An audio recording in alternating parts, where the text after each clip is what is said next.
Jimmy, ഇപ്പോൾ ഈ തെരഞ്ഞെടുപ്പാനന്തരം രണ്ട് മുന്നണികളിലെയും നേതാക്കൾ പ്രതികരിച്ചു. അതിൽ ഈ വർഗീയ വോട്ടിലാണ് UDFിൻ്റെ വിജയമെന്ന് MV ഗോവിന്ദൻ പറഞ്ഞു. അതായത് പ്രചാരണത്തിൽ എന്താണോ പറഞ്ഞത് അത് തന്നെ അതിനുശേഷവും പറയുകയാണ്. അപ്പോൾ അതൊരു നിലപാടാണ്. അതൊരു പക്ഷേ നിലമ്പൂരിൽ ഒതുങ്ങി നിൽക്കുന്നതല്ല എന്ന് വേണമെങ്കിൽ വിലയിരുത്താം.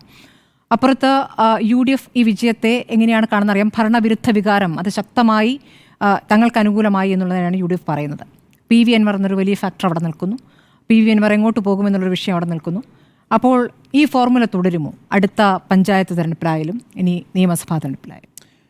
നോക്കൂ, ഇന്നത്തെ വെൽഫെയർ പാർട്ടിയുടെ പ്രകടനം, അഭിപ്രായങ്ങളൊക്കെ വളരെ രസകരമാണ്. വെൽഫെയർ പാർട്ടി അവർക്ക് ഒരുപാട് കാലമായി കിട്ടാതിരുന്നൊരു വലിയ സ്പേസ് തുറന്നു കിട്ടിയതിൻ്റെ വലിയ ആഹ്ലാദത്തിലാണ്. വെൽഫെയർ പാർട്ടി നാളെ വെൽഫെയർ പാർട്ടിയുടെ നേതാക്കൾ അമീർ അടക്കം നാളെ വാർത്താ സമ്മേളനം വിളിക്കുകയാണ്.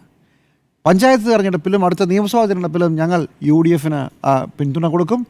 അതോടൊപ്പം UDFിൻ്റെ ജയിച്ച സ്ഥാനാർത്ഥി ആര്യാടൻ പറയുകയും ചെയ്തു, ഈ തെരഞ്ഞെടുപ്പിൽ വെൽഫെയർ പാർട്ടിയുടെ വോട്ട് കിട്ടിയത് നല്ല കാര്യമായി എന്നുള്ളത്.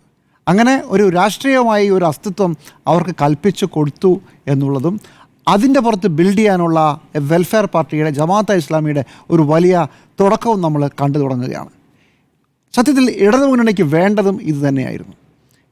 ഞാൻ പല പ്രാവശ്യം നമ്മൾ ഈ സംസാരത്തിൽ മീഡിയ എഡിറ്റേഴ്സിൽ പറയാറുണ്ട്, ഈ വിഷയം ഉന്നയിച്ചുകൊണ്ട് സ്വരാജിനെ സ്ഥാനാർത്ഥി ആക്കുമ്പോൾ തന്നെ പറഞ്ഞിരുന്നു, ആദ്യം സ്വതന്ത്ര സ്ഥാനാർത്ഥിക്ക് വേണ്ടി ഒരുപാട് പരതിയ ശേഷം സ്വരാജിലേക്ക് ഇടതുമുന്നണി എത്തുമ്പോൾ ഞങ്ങൾക്ക് ചില നിലപാടുണ്ട്, ആ നിലപാടിൻ്റെ അടിസ്ഥാനത്തിലാണ് ഞങ്ങൾ ഈ തെരഞ്ഞെടുപ്പ് ഫൈറ്റ് ചെയ്തതെന്ന് പറഞ്ഞതാണ്. അരിവാൾ ചുറ്റിയ നക്ഷത്രം ചിഹ്നത്തിൽ അവിടെ ആ മണ്ഡലത്തിൽ ഈ അടുത്ത കാലത്തെങ്ങും ആരും ജയിച്ചിട്ടില്ല എന്നുള്ളത് ഒരു പ്രധാനപ്പെട്ട ഘടകമായിരിക്കെ ഒരു രാഷ്ട്രീയ നിലപാട് പറയാൻ കൂടിയാണ് സ്വരാജ് അവിടെ സ്ഥാനാർത്ഥിയായത്. സ്വരാജിന് പാർട്ടി ചിഹ്നത്തിൽ കിട്ടേണ്ട വോട്ടിനപ്പുറം ഒന്നും കിട്ടിയില്ല എന്നുള്ളതും ഒരു പ്രധാനപ്പെട്ട ഘടകമാണ്. ഇതിനു മുമ്പ് 2 തവണ അവിടെ PV അൻവർ ജയിക്കുമ്പോഴും അത് സ്വതന്ത്ര ചിഹ്നത്തിലാണ്. ഈ മലപ്പുറത്തെ തന്നെ മറ്റ് 2 മണ്ഡലങ്ങൾ നോക്കിയാലും താനൂരും തവനൂരും അരിവാൾ ചുറ്റികയല്ല, സ്വതന്ത്ര ചിഹ്നമാണ്.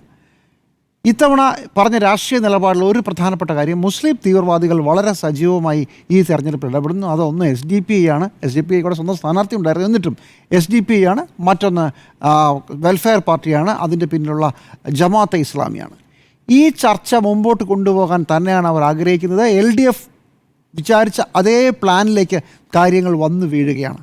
നാളെ വെൽഫെയർ പാർട്ടി വാർത്താ സമ്മേളനം വിളിച്ച് അവരുടെ കാര്യങ്ങൾ കുറച്ചുകൂടി വിശദമായി പറയുമ്പോൾ ഇതിനെക്കുറിച്ച് ഇനി കൂടുതൽ തർക്കങ്ങൾ നടത്താനും അതിലേക്ക് കൂടുതൽ അടിച്ചു കയറാനും ഇടതുമുന്നണിക്ക് കഴിയും എന്നുള്ളതാണ്.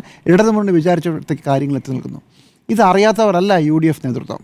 പക്ഷേ UDF നേതൃത്വത്തെ സംബന്ധിച്ചിടത്തോളം ജമാഅത്തെ ഇസ്ലാമിയുടെ കാര്യമായാലും മറ്റേതെങ്കിലും മുസ്ലിം പാർട്ടികളുടെ കാര്യമായാലും ഒരു പ്രധാനപ്പെട്ട പ്രശ്നം അവരെയൊക്കെ കൂടെ കൂട്ടുക എന്ന് പറഞ്ഞാൽ കേരളത്തിലെ ന്യൂനപക്ഷങ്ങളുടെ വോട്ട് കൂടെ നിർത്തുക എന്നതുകൂടിയാണ്.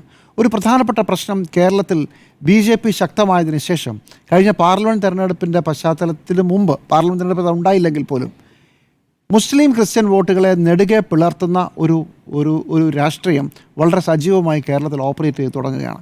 അത് തുടങ്ങിയിട്ട് 10-15 വർഷമാകുന്നു. അത് ലവ് ജിഹാദിലാണ് തുടങ്ങിയത്. ഇപ്പോൾ കേരളത്തിൽ മുസ്ലിം ജനവിഭാഗത്തിനെതിരെ ക്രിസ്ത്യൻ ജനവിഭാഗത്തിൽ നിന്ന് വളരെ സജീവമായ ഒരു മൂവ്മെൻറ്റ് നടക്കുന്നു.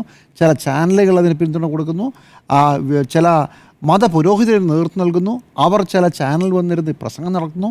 ഇസ്രായേൽ പലസ്തീൻ യുദ്ധമൊക്കെ ഇതിൻ്റെ ഭാഗമായി മാറുന്നു. കേരളം കണ്ടിട്ടില്ലാത്തൊരു ഒരു സാഹചര്യമാണ്.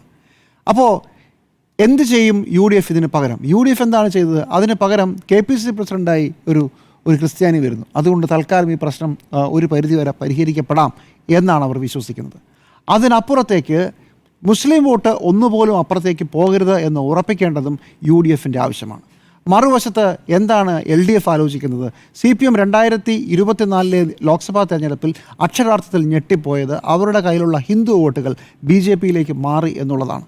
കഴിഞ്ഞ തെരഞ്ഞെടുപ്പിൽ വളരെ വിശദമായി ന്യൂനപക്ഷ വിഷയം എടുത്തുയർത്തി, ന്യൂനപക്ഷങ്ങൾക്ക് വേണ്ടിയുള്ള എല്ലാ സമരങ്ങളെയും ഉയർത്തി. അന്ന് ഓർക്കണം, എല്ലാ ദിവസവും പാർലമെൻറ്റ് തെരഞ്ഞെടുപ്പിൻ്റെ പ്രചരണം നടക്കുമ്പോൾ എല്ലാ ദിവസവും പൗരത്വ ഭേദഗതി നിയമത്തിനെതിരെ എല്ലാ മണ്ഡലങ്ങളിലും ഒരു ദിവസം ഒരു മണ്ഡലം വെച്ച് പ്രകടനം നടത്തിയ പാർട്ടിയാണ്.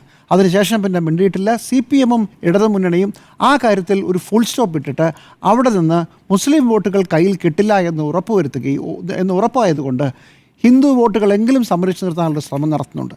അതിൻ്റെ ഭാഗമായി കൂടിയാണ് 2019 മുതലെങ്കിലും ജമാഅത്തെ ഇസ്ലാമിയുടെ പൊളിറ്റിക്കൽ വിങ്ങായ വെൽഫെയർ പാർട്ടി UDF പിന്തുണ കൊടുത്തിരുന്നതാണെങ്കിലും ഇപ്പോൾ അതൊരു വലിയ വിഷയമാക്കി മാറ്റിയിരിക്കുന്നത്. എന്ന് മാത്രമല്ല, അതിനു മുമ്പ് ഇടതു മുന്നണിക്ക് ഇതേ വെൽഫെയർ പാർട്ടി അല്ലെങ്കിൽ SDPI പിന്തുണ ജമാഅത്ത് ഇസ്ലാമി പിന്തുണ കൊടുത്തിട്ടുണ്ട്.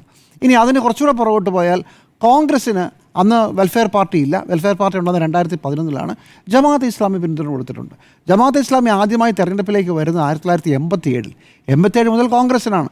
91 ബാബറി മസ്ജിദ് തകർച്ചയ്ക്ക് ശേഷം RSSനെയും ജമാഅത്തെ ഇസ്ലാമിയെയും ഒരുപോലെ നിരോധിച്ച ഒരു കാലമുണ്ട് കേന്ദ്ര സർക്കാർ. അതിനുശേഷം 96 കോൺഗ്രസ് മാറി ഇടതു മുന്നണിയിലേക്ക് വരുന്നത്. ഇടതു മുന്നണിക്ക് 96 മുതൽ പിന്തുണയുണ്ട്.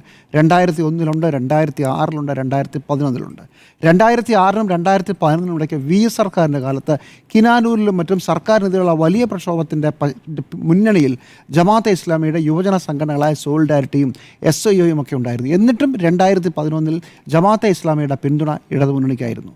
പക്ഷേ പിന്നീട് 2019 ആകുമ്പോഴേക്കും ദേശീയ തലത്തിൽ കോൺഗ്രസിനാണ് പിന്തുണ കൊടുക്കേണ്ടതെന്ന് ജമാഅത്തെ ഇസ്ലാമി തീരുമാനിക്കുന്നു, വെൽഫെയർ പാർട്ടി തീരുമാനിക്കുന്നു. അപ്പോഴും ഇടതുമുന്നണിക്ക് ഒരു പ്രതീക്ഷയുണ്ടായിരുന്നു, ഈ വോട്ടുകൾ നമുക്ക് കിട്ടും എപ്പോഴെങ്കിലും.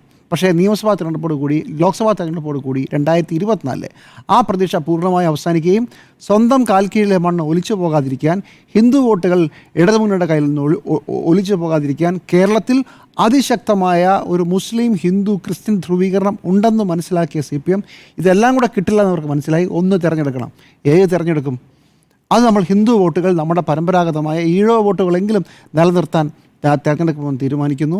അതിൽ CPM ഞെട്ടിപ്പോയൊരു കാര്യമുണ്ട്. 2 മണ്ഡലങ്ങൾ, ആലപ്പുഴ അതുപോലെ തന്നെ ആറ്റിങ്ങൽ, ഈ രണ്ടിടത്തും CPMൻ്റെ കയ്യിൽ നിന്ന് ഈഴോ വോട്ടുകൾ പോയത് BJPയിലേക്കാണ്. കോൺഗ്രസ് BJP വളരുമ്പോൾ ശിഥിലമായി പോകും, തളർന്നു പോകും എന്ന് വിചാരിച്ചെടുത്തുനിന്ന് സ്വന്തം പാർട്ടിയിലെ അണികളുടെ വോട്ട് അല്ലെങ്കിൽ അനുഭാവികളുടെ വോട്ട് അപ്പുറത്തേക്ക് പോകുമെന്ന് പറയുന്നത് CPMന് ചിന്തിക്കാനാകുമായിരുന്നില്ല. അതുകൊണ്ടാണ് ഈ പ്രശ്നം മുഴുവൻ ഉണ്ടാക്കിയത്. ഇനി UDF ഇപ്പോൾ ഒരു ഒരു ഒരു ഒരു തള്ളാനും കൊള്ളാനും വയ്യാത്തൊരു സാഹചര്യമുണ്ട്. ജമാഅത്തെ ഇസ്ലാമി ഇപ്പോൾ ഇന്നും ശ്രീ വിജയരാഘവൻ പറയുന്നത് കേട്ടു, ജമാഅത്തെ ഇസ്ലാമിയെ അവരുടെ വെൽഫെയർ പാർട്ടിയെ ഘടകകക്ഷിയാക്കാൻ തീരുമാനിച്ചിരിക്കുകയല്ലേ. അങ്ങനെ അല്ല എന്ന് VD സതീശൻ പല പ്രാവശ്യം പറഞ്ഞു. ഇനി പറഞ്ഞിട്ടും കാര്യമൊന്നുമില്ല, ദേ ഘടകകക്ഷിയാകാൻ പോകുന്നു എന്നുള്ളതായിരിക്കും ക്യാമ്പയിൻ. അതുകൊണ്ട് വളരെ സൂക്ഷിച്ച് ജമാഅത്തെ ഇസ്ലാമി അടക്കമുള്ള വെൽഫെയർ പാർട്ടി അടക്കമുള്ളവരുടെ പിന്തുണ ഉറപ്പിച്ചു നിർത്തുകയും പക്ഷേ അത് വളരെ പരസ്യമായി പോകാതിരിക്കാനുമുള്ളൊരു ശ്രദ്ധ കോൺഗ്രസിൻ്റെ ഭാഗത്തുനിന്നുണ്ടാകാനുള്ള എല്ലാ സാധ്യതയുമുണ്ട്. ഈ സഹകരണം തുടരും. പക്ഷേ ഒരു പരിധിക്കപ്പുറമുള്ള സഹകരണം തുടരാൻ കോൺഗ്രസ് പേടിക്കും. ഒരു കാരണവശാലും ഇവരെ ഞങ്ങൾ മുന്നിലെടുക്കില്ല എന്ന് എല്ലാ ദിവസവും പറയേണ്ടി വരും. അങ്ങനെയുള്ള വിമർശനങ്ങളുടെ മുനയൊടിക്കേണ്ടി വരും. അതോടൊപ്പം മുസ്ലിം വോട്ടുകളുടെ ഒരു ഏകീകരണം, എല്ലാ മുസ്ലിം വിഭാഗങ്ങളെയും ഒരുമിച്ച് നിർത്താനുള്ള ശ്രമം കോൺഗ്രസിൻ്റെ UDFൻ്റെ ഭാഗത്തു നിന്നുണ്ടാകും. ചുരുക്കത്തിൽ സംഭവം ഇതാണ്.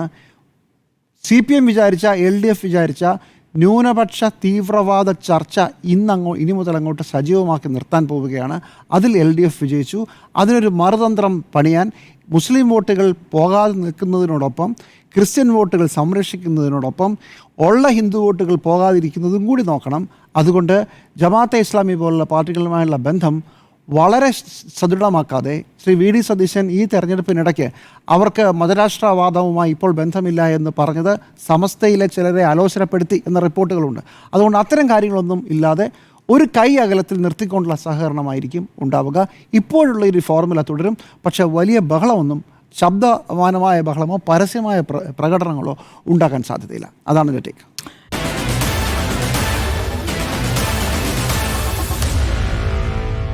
Meet the editors.